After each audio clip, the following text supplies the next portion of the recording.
तो last lecture में हमने क्या देखा था, how to form dimensional equations और डायमेंशनल फॉर्मूलाज। ओके, इस लेक्चर में हम क्या देखने वाले हैं ये बात करते हैं। तो जो डायमेंशनल इक्वेशंस हमने बनाना सीखे, अब उनका यूज करके हम क्या कर सकेंगे, हम क्या यूज कर सकते हैं उनका, ये सीखने का फायदा क्या।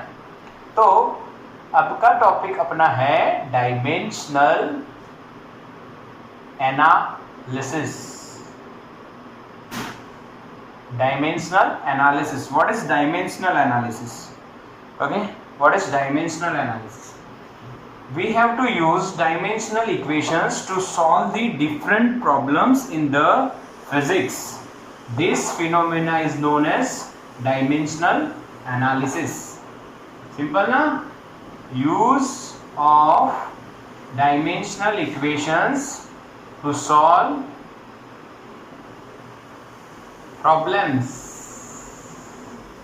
in physics.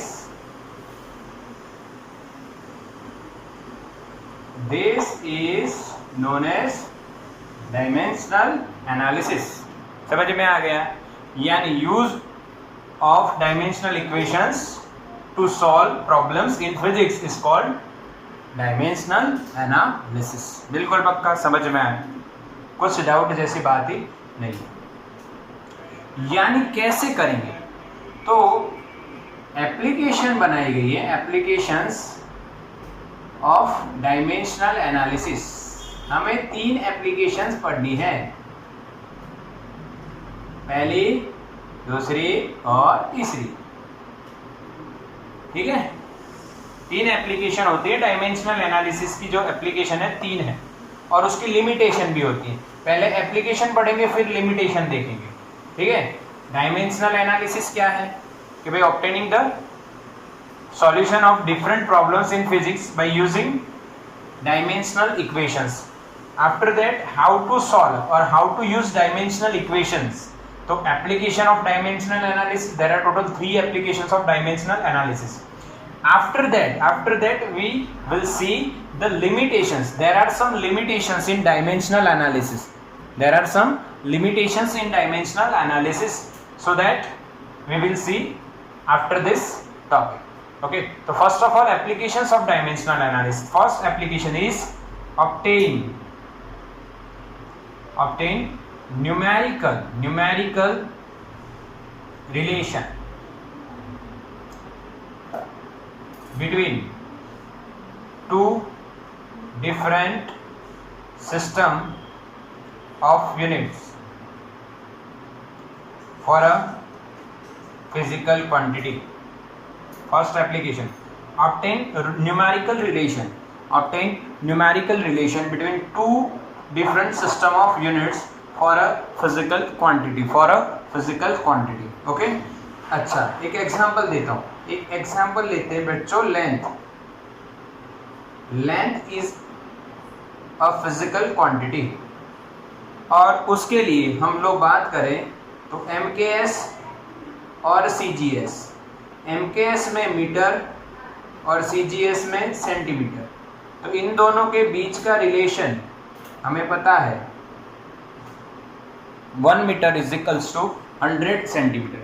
इसी तरह से ऐसे ही रिलेशन न्यूटन फोर्स के लिए होंगे। न्यूटन का CGS डाइन होता है, वो भी हम देखेंगे। जूल का अर्ग होता है। ऐसे अलग अलग CGS यूनिट्स होते हैं, वो हम ऑब्टेन करेंगे। MKS और CGS का रिलेशन किस तरह से ऑब्टेन करेंगे, वो एप्लीकेशन फर्स्ट। सेकेंड एप्लीकेशन, पहले रिलेशन बना दो,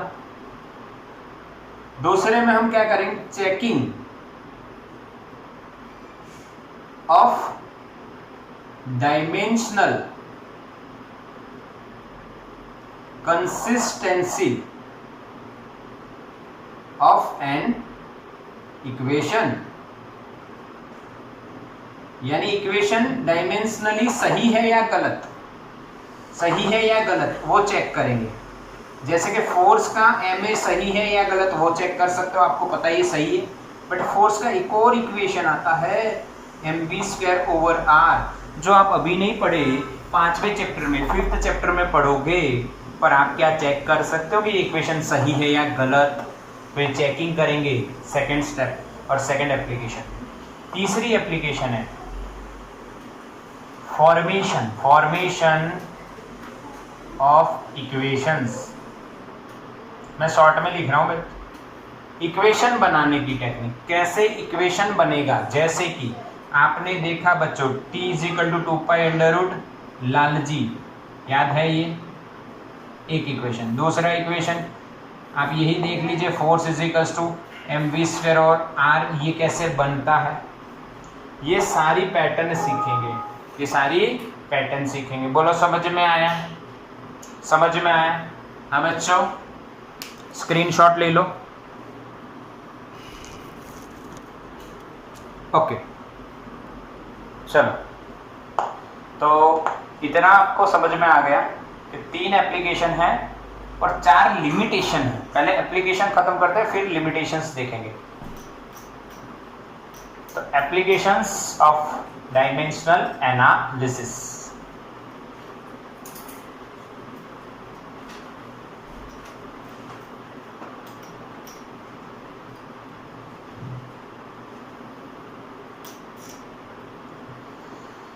तो स्टार्ट करें। तो पहली एप्लीकेशन क्या है?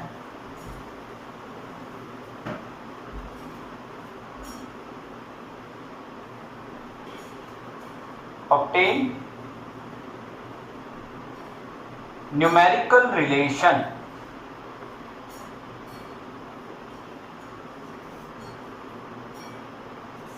बस इतना लिखता हूं, बाकी आप समझ जाओ।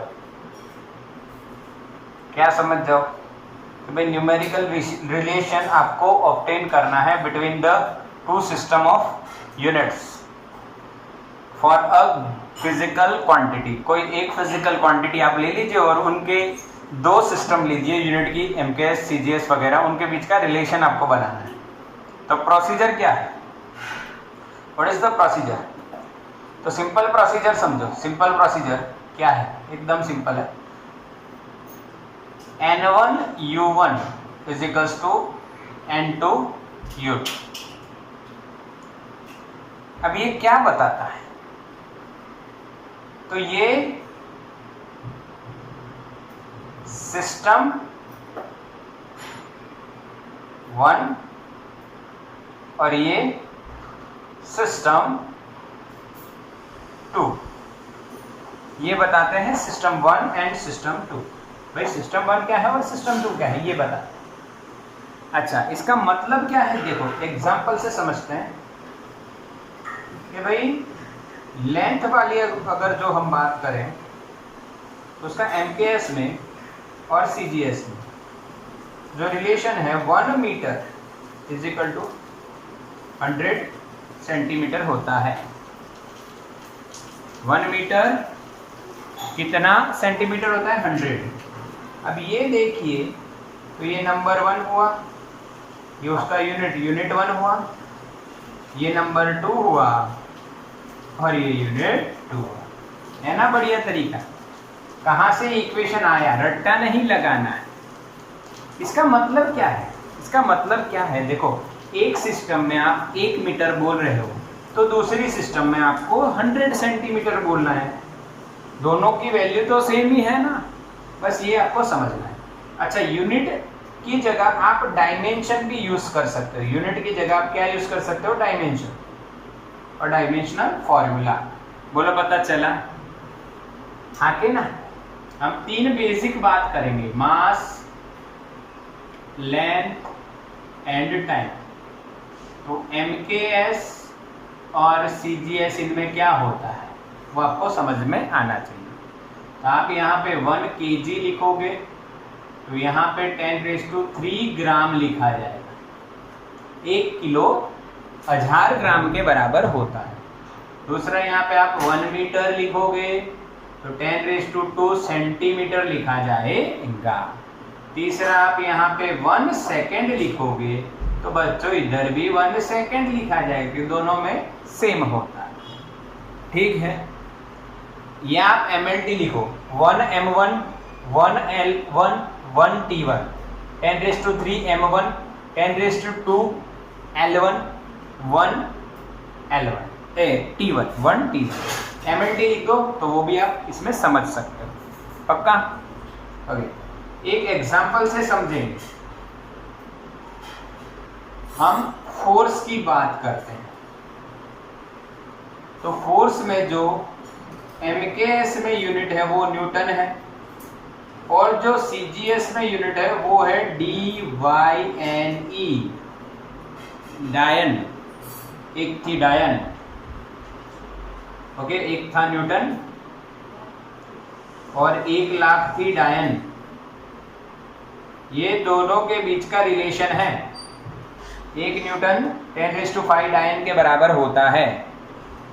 अब ये आया कैसे और गया कैसे? तो ऐसे किया तो गया और ऐसे लिखा तो आया। ठीक है? नहीं, ऐसा नहीं, इसको लाना है। देखो समझो, ये N1 हो गया, ये N2 हो गया, ओ U1। आपको N2 निकालना है और ये U2 है, पता है ना U2। चलो सॉल्यूशन देखते हैं बच्चों, सॉल्यूशन देखो, बिल्कुल बढ़िया। N1 U1 is equals to N2 U2, ये याद कर लो। N1 U1 is equals to N2 U2, N1 U1 is equal to N2 U2। अरे याद नहीं करो तो भी पता है ना, 1 मीटर 100 सेंटीमीटर होता है, 1 न्यूटन 10⁵ डायन होता है, 1 किलो 10⁵3 ग्राम होता है। N1 U1 is equal to N2 U2, N1 U1 is equal to N2 U2, N1 U1 is equal to N2 U2।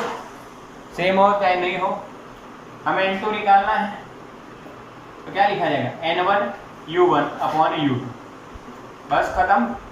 What is N1? 1। What is U1? U1। आपको MLT लिखना है तो भी चलेगा, MLT लिखोगे तो भी चलेगा। अगर kg मीटर सेकेंड -2 लिखो तो भी चलेगा, दोनों बात सेम ही है।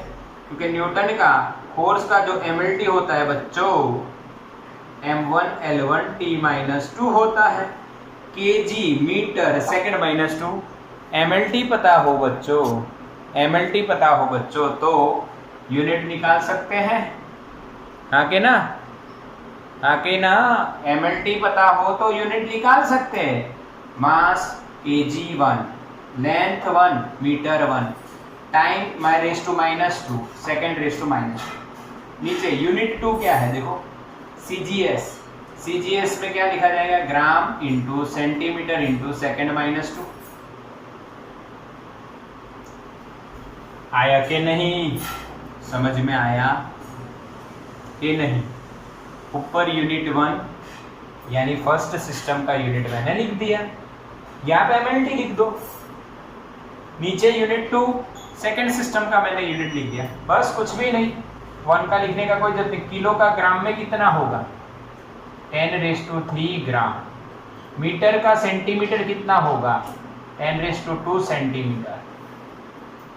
सेकंड का तो एज इट इज सेकंड -2, नीचे तो वही रखो। अब ये कट हो जाएगा तो आंसर आपका क्या आएगा?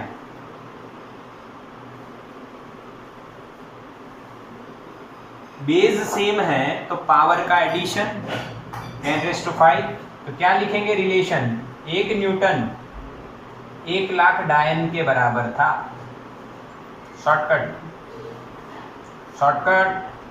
1 न्यूटन 1,00,000 डायन के बराबर था। 1,00,000 का मतलब भाई क्या होता है?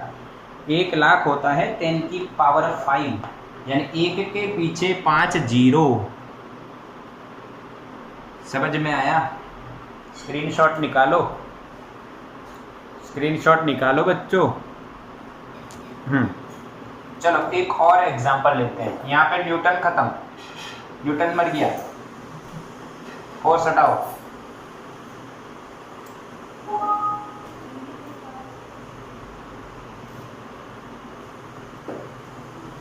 न्यूटन को विदाई दे दो, खत्म। डायन ले गई न्यूटन को। कितनी डायन ले गई? 1,00,000 डायन ले गए भाई। अब बात करते हैं दूसरे साइंटिस्ट को, पकड़ के लाते हैं दूसरे साइंटिस्ट को, जिनका नाम है नाम है, एनर्जी का यूनिट क्या है भाई? जूल। दूसरे साइंटिस्ट है, उनका है नाम जूल। एमकेएस में अगर आपने 1 जूल लिखा, 1 जूल लिखा, तो सीजीएस में उसका यूनिट होता है ERG, अर्ग। क्या होता है? अर्ग। तो यहाँ पे रिलेशन क्या आएगा, वो कैसे निकालेंगे भाई? सही तरीका तो वही है। ये बच्चों क्या है? N1। ऐसा सब नहीं करना है, आपको डायरेक्ट लिखना है। ये N2 है और ये U2 है। अब U2 किस में है? CGS में। आपको एनर्जी या वर्क एक ही बात है। वर्क का MLT किसी को पता है? याद है तुम लोगों का? वर्क का MLT 12 माइनस 2, 12 माइनस 2, 32 नहीं, 2, 12 माइनस 2। वर्क का 11 माइनस 2, सॉरी फोर्स का 11 माइनस 2, वर्क का 12 माइनस 2। फोर्स का 11 माइनस 2, वर्क का 12 माइनस 2। ओके, चलो अब देखो N2 निकालना है तो N1U1 अपॉन U2 बच्चों। N1 की वैल्यू 1, U1 यूनिट 1, जूल का MLT है तो इससे यूनिट बना लो, kg का 1 पावर, लेंथ यानी मीटर का 2 पावर, सेकेंड का -2। नीचे यूनिट 2 भी यही रहेगा, पर यूनिट 2 किस में है? CGS में है, तो CGS में ग्राम, मीटर का 2 पावर, सेकंड का -2 पावर।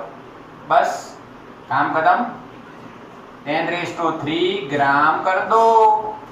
मीटर कहाँ? 10⁻² पर उसका स्क्वायर है, तो 10⁻⁴ सेंटीमीटर स्क्वायर, सेकंड -2 तो as it is gram centimetre square. अच्छा यहाँ पे सेंटीमीटर है, सॉरी सेंटीमीटर है, इंटू सेकंड -2।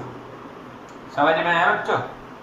एक बार फिर से देखो, किलोग्राम का 10⁻³ ग्राम, मीटर का 10⁻² सेंटीमीटर, पर उसका स्क्वायर है तो 2 2 जा 4, पावर के पावर का मल्टीप्लिकेशन होता है, सेकंड -2, फिर नीचे वही, और सॉल्व करेंगे तो 10⁻7 इज अवर आंसर। तो क्या रूल, क्या इक्वेशन बना, क्या रिलेशन बना?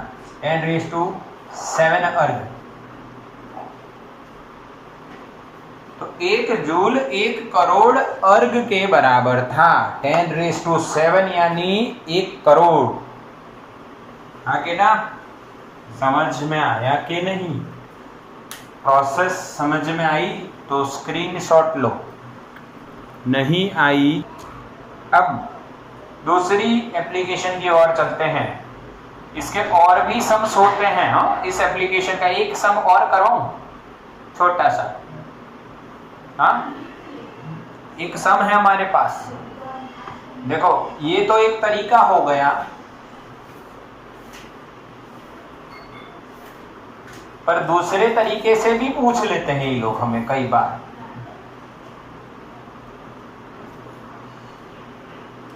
तो ये जो दूसरा तरीका है वो तरीका देखो, न्यू सिस्टम सम्स।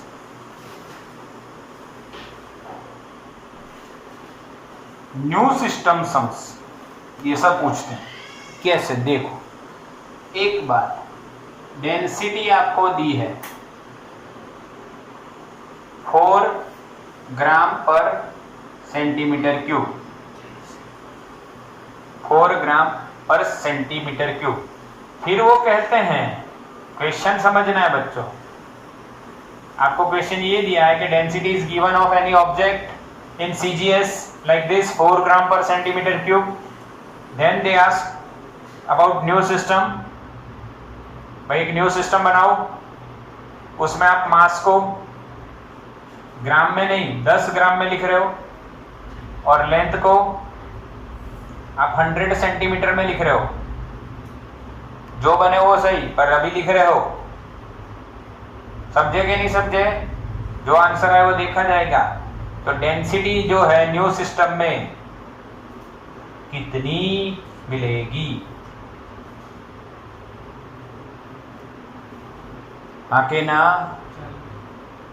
ना सॉल्व करना पड़ेगा। ऐसा दिया ये क्वेश्चन है, देखो सॉल्यूशन एकदम सरल। N1U1 = N2U2, बस इतना करना है। N1U1 = N2U2। समझ में आया कि नहीं? ओके, आके ना, क्लियर? अच्छा, तो आपको न्यू सिस्टम का N2 निकालना है, N1U1/U2 करना है।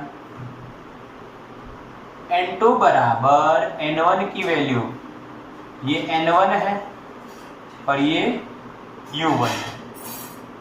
तो N1 की वैल्यू कितनी है बच्चों? 4, और U1 क्या दिया है? ग्राम।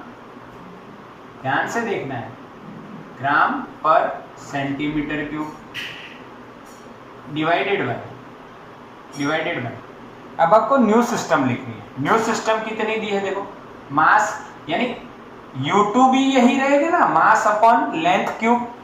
तो मास कितना लिखना है आपको? 10 ग्राम। और लेंथ कितना लिखना है? 100 सेंटी। 100 सेंटी का क्यूब यानी 10⁻² का क्यूब 10⁶ सेंटीमीटर क्यूब। समझ में आया? 100 को क्या आप लिख सकते हो बच्चा? 10⁻² सेंटीमीटर। 10⁻² लिखा आपने 100 को, 2 का क्यूब, ये 10⁻² का क्यूब 10⁶। तो बच्चों क्या आंसर आएगा? 4 × 10⁵। क्या आएगा answer? 4 × 10⁵। This is answer.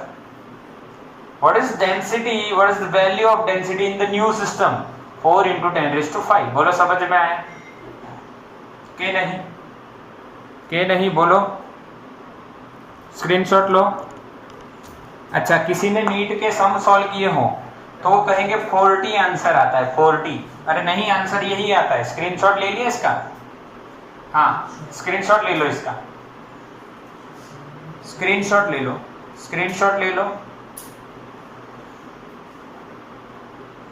Okay, अब देखो, कई लोग सोच रहे हैं सर ये तो 40 आंसर है, पुराना क्वेश्चन है, अभी कर देते हैं। देखो 40, 100 ग्राम कर दो और इसको 10 सेंटीमीटर ले लो।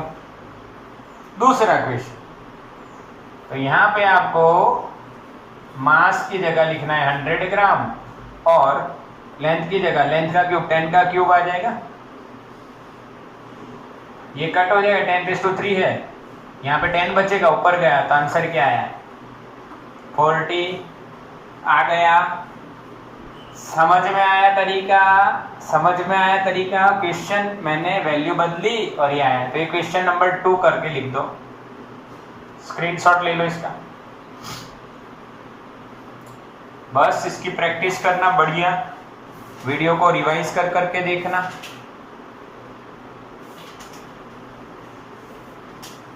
चलो डन। ओके, तो न्यूमेरिकल रिलेशन ऑब्टेन करना आपको आ गया और उसका एक एक्स्ट्रा सम, 2 सम करवा दिए मैंने कि भाई न्यू सिस्टम में कैसे वैल्यू फाइंड करनी है। तो दोनों सेम ही हैं। आइए बात करते हैं अब सेकंड एप्लीकेशन। क्या है याद करो?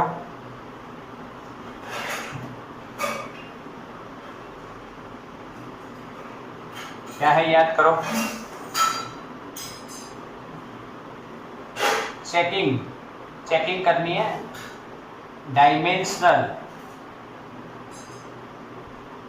कंसिस्टेंसी।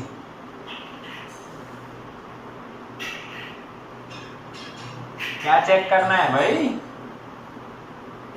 Dimensional consistency. भाई इक्वेशन डायमेंशनली करेक्ट है या नहीं? अगर है तो कैसे? तो इसकी जो प्रोसीजर है एकदम सिंपल है। प्रोसीजर समझिए। स्टेप 1, डायमेंशनल फॉर्मूला और इक्वेशन ऑफ LHS, पहले ये फाइंड करिए। Step 2, dimensional formula of right hand side. Step 3, if LHS is equal to RHS, then equation is dimensionally correct और consistent.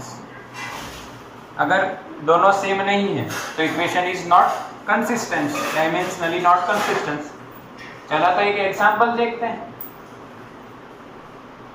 देखो समझते हैं, simple. Force is equals to, मैंने लिखा था mv²/r. Mass, speed, radius. तो step 1 dimensional formula of LHS सबको पता है, 11 - 2. Step 2 dimensional formula of RHS, v की 2 पावर. मास का m1, v का L1 T-1 उसका स्क्वायर अपॉन r, यानी लेंथ मीटर होगा ना. सॉल्व करेंगे m1 L2 T-2 upon L1, क्योंकि ये स्क्वायर है ना बच्चों, तो 2 × 1 2 -1 × 2 -2. अब इसको सॉल्व करो, m1 L1 T-2. तो स्टेप 3 क्या आएगी, LHS is equals to RHS. The equation is dimensionally consistent. सही है, डायमेंशनली करेक्ट है. बोलो समझ में आया? क्या टफ है क्या सिंपल है? पहले LHS का आप डायमेंशनल फॉर्मूला निकाले, फिर RHS का निकाले, तो सॉल्व करोगे तो आंसर ऐसे मिलेगा. पर ऐसा नहीं करना हो तो दूसरा तरीका, मेथड 2.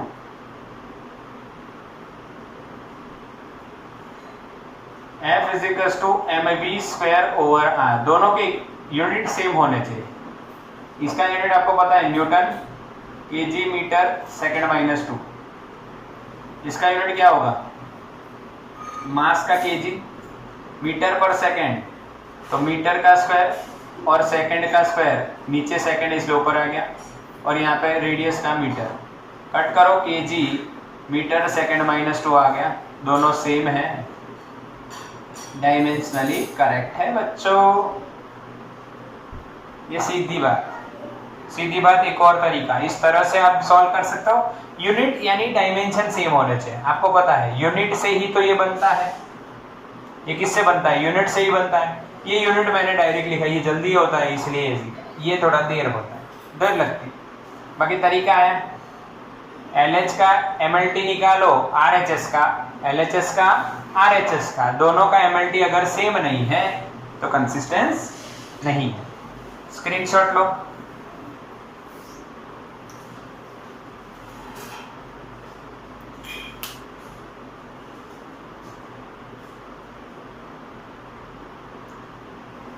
हो गया? अच्छा, एक कंसिस्टेंस है कि नहीं वो देखते हैं. आओ एक और देख लेते हैं एग्जांपल. देखो, force is equals to mass into velocity into time, या mass into velocity into displacement upon time. तो ये नहीं है कि है. चलो देखते हैं. स्टेप 1, LHS का MLT सबको पता है, m1 L1 T-2 LHS. Step 2 RHS का, m का लिखना पड़ेगा, स्पीड का लिखना पड़ेगा. s यानी डिस्प्लेसमेंट. हो बच्चों, दिया होगा आपको, क्वेश्चन में दिया होगा. ऐसा मत सोचो कि ये हमें कैसे करना है, ये दिया होगा बच्चों. ओके, तो m यानी मास का 1, L1 T-1 और डिस्प्लेसमेंट का L1, टाइम का T1, m1 L2 T-2. है या नहीं है? डायमेंशनली नॉट करेक्ट या कंसिस्टेंस सही नहीं. समझ में आया? MVS/T कुछ भी हो, नॉट करेक्ट, ऐसे आ जाए। दूसरा तरीका वही है बच्चों, अभी जो देखा, इसका न्यूटन kg मीटर सेकेंड -2, इसका kg metre second -1 into s यानी मीटर अपॉन सेकेंड। सॉल्व करो, kg मीटर स्क्वायर सेकेंड -2, तो ये दोनों अलग अलग है तो नॉट करें। दोनों मेथड सेम ही है, बट ये MLT लगा रहे हो, ये आप वैसे यूनिट जो पहले से जानते हो। ठीक है, स्क्रीनशॉट लो, स्क्रीनशॉट लो बच्चों।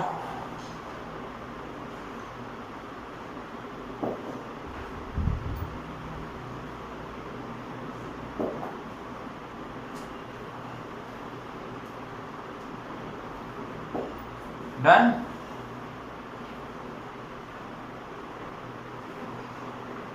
ओके, स्क्रीनशॉट लो फटाफट, जल्दी करो यार, स्क्रीनशॉट में क्या।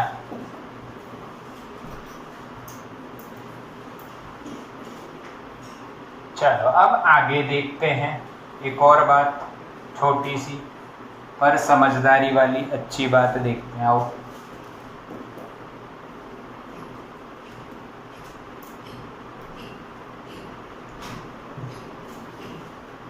इसमें एक प्रिंसिपल आता है, प्रिंसिपल ऑफ होमोजीनिटी। क्या आता है? Principle of homogeneity. इसका मतलब ये है भाई, जो दो क्वांटिटी हैं PQ1 प्लस और माइनस PQ2, सिंपल में समझते हैं। देन अगर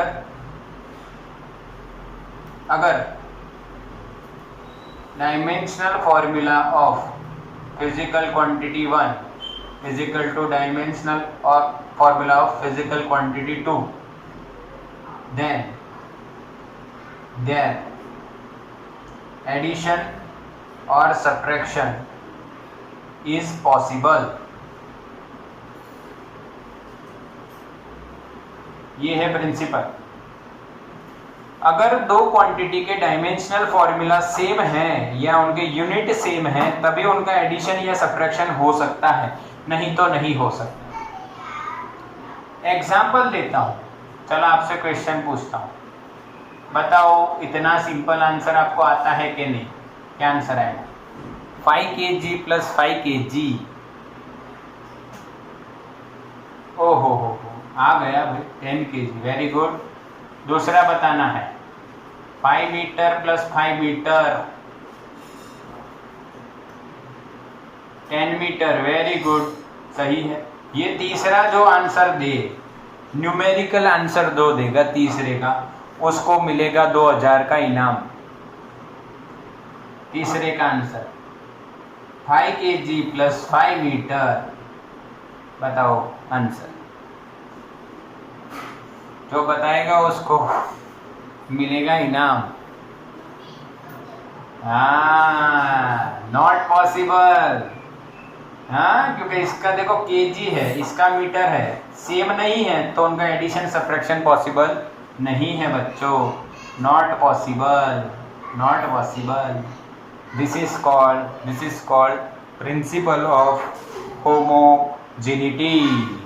प्रिंसिपल ऑफ होमोजेनिटी। समझ में आया? हाँ कि ना? एक एग्जांपल देखते हैं बढ़िया। Speed v is equals to at plus bt square या bt प्लस at स्क्वायर। तो what is dimensional formula of a and b? a का डायमेंशनल फॉर्मूला कितना और b का कितना, समझना है बच्चों। प्रिंसिपल ऑफ होमोजेनिटी का यूज। या सॉल्यूशन, कई बच्चों के आंसर आ भी गए हैं। देखो आपको सीधा हिसाब बता देता हूं, ये जो है स्पीड है तो ये भी स्पीड ही होनी चाहिए, दो स्पीड का एडिशन होगा तभी तो स्पीड मिलेगी, हाँ कि ना। अरे दो स्पीड का एडिशन होगा तभी तो क्या मिलेगी, स्पीड मिलेगी, हाँ कि ना। समझ में आया? मुर्तुजा तेरे को होस्ट बना देता हूं, समझ लेना। मुर्तुजा इज अवर होस्ट, समझो। ये दोनों स्पीड होंगी तभी ये स्पीड मिलेगी ना, दो स्पीड का एडिशन, जगह दो लेंथ का एडिशन होके लेंथ ही मिलेगी, दो मास का एडिशन होके ही मास मिलेगा। तो ये स्पीड है तो ये दोनों भी स्पीड होने चाहिए। तो यानी बीटी का जो डायमेंशनल होगा वो स्पीड के जितना होगा, तो बी का क्या होगा, स्पीड अपॉन टाइम का होगा। अलग अलग लिखो तो भी कोई दिक्कत नहीं है। तो स्पीड का क्या होता है L1 t माइनस 1, टाइम का t1, तो आंसर क्या आएगा L1 t minus 2। This is the dimensional formula of B। तो जो AT स्क्वायर का होगा